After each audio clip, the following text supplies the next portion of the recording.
Hi there, my name is Woody Lucas and I'm a doctor of physical therapy at Active PT. Today I'm going to be talking to you a little bit about strengthening exercises for soccer players and particularly single leg strengthening exercises for the soccer athlete. Now, a little bit of background on me. I was a college soccer player and primarily played center midfielder and center back. And when I started to include some strengthening in my training, I really noticed some overall improvements. I noticed that I would have injuries less frequently. And I also noticed an overall increase in performance with better speed and better power and just felt stronger on the field. I think historically, if you look at soccer training programs, you tend to see a lot of focus on agility work and on conditioning and on speed and those sort of things. But oftentimes an element that is missing is good strength training. And again, today I'm going to emphasize single leg strength training for the soccer athlete. I think single leg strength is extremely important for soccer players, primarily because almost every activity that you do on the soccer field is single leg, whether it's receiving a pass, taking a free kick, or even just running. All of it comes back to single leg strength and stability. So today I'm going to spend a few minutes just walking you through some of my favorite single leg strengthening exercises, and then also a few single leg balance exercises that I found to be. So the first exercise I'm going to show here is called a Bulgarian split squat, or a rear foot elevated split squat.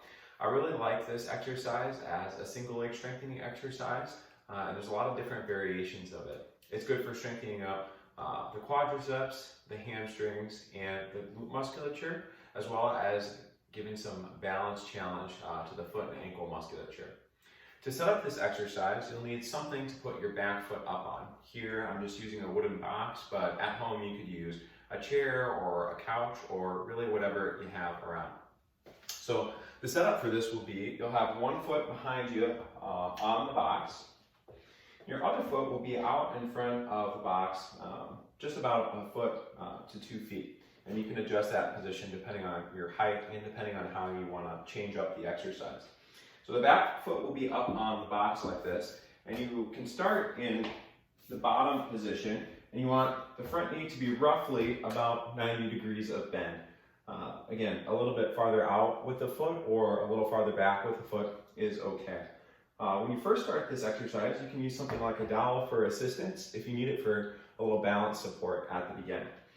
So essentially what we're going to do is in this position, we'll have our weight on our front leg, and we're using our back leg just a little bit for balance, and we'll squat down, trying to sit the hips back, just like so. It's okay for that knee to come forward over the toe, and you're really trying to make sure that your kneecap stays over roughly your second toe. You don't want to see that knee collapse in quite a bit, and you also don't want to have that knee go out quite a bit. If this is really easy for you, you can always take away the balance support and perform it without any assistance. That would look like this. And then ultimately, if that's really easy as well, you could add in some weight, whether that's dumbbells or kettlebells or weights that you'd have around the house, such as full milk jugs or things like that. This is a good strengthening exercise, and as long as we're working the muscles until fatigue, I think you'll see some benefit from it. The next exercise I'm going to show here is a single leg deadlift, or a lot of times it's called a single leg Romanian deadlift or single leg RDL. You don't need a lot of equipment for this one, and it's relatively simple to set up. At first, again, I'm going to use a dowel here for a little bit of assistance. So how I recommend doing it is, say we're starting on our left leg, we'd be on the left leg with the knees slightly bent. We're going to start with our right leg sort of in a kickstand position, just with the weight of the toe on the ground. From there, you're going to kick your back leg, or in this case my right leg, up towards the ceiling and really try to hinge at the hips to rotate forward. So I'll give just a demonstration here.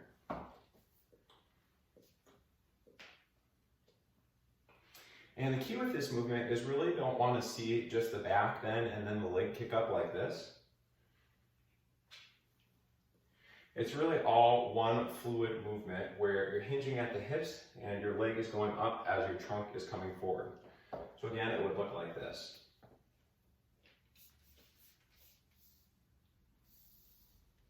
And again, here just using the dowel for a little balance assistance as needed. One other tidbit as you get going with this is you don't want to open up the hips a ton. So one of the things we often see with this exercise is that as you come back, you can really rotate and open up those hips. As much as you can, try to keep those hips square towards the floor during this movement. A little bit of opening is natural, but you want to try to minimize it if you can. During this exercise, you should really be feeling it along the back of your leg, more in the region of your glutes and your hamstrings. But yeah, this is a great exercise, again, that focuses on that single leg strength, and I think is very functional for the soccer athlete. One final exercise that I really like for soccer athletes that works more on single leg balance and control is just single leg balance, passing a weight from one hand to the other. Here I'm using a kettlebell, but again, you could use whatever you have available. You could use a dumbbell or like a gallon of water, or really whatever you have around. So essentially for this, you're just going to take the weight in one hand, and then you'll stand on one leg. So here you're going to be standing on my left leg, and then as you balance, you're just going to try to pass that weight from hand to hand. And as that weight crosses midline, it's going to really challenge you to maintain that balance. If this is really easy, you could start to add in some head turns side to side to throw off your vision a little bit as you're doing it.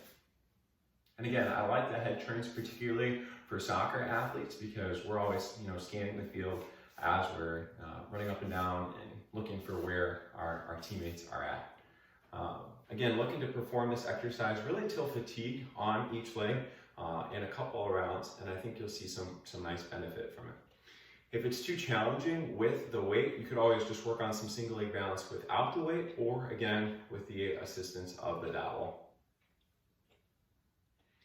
So those are a few of my favorite single leg exercises for soccer players. If you have any questions about these exercises, please don't hesitate to reach out, and I'd be happy to answer any questions that you have.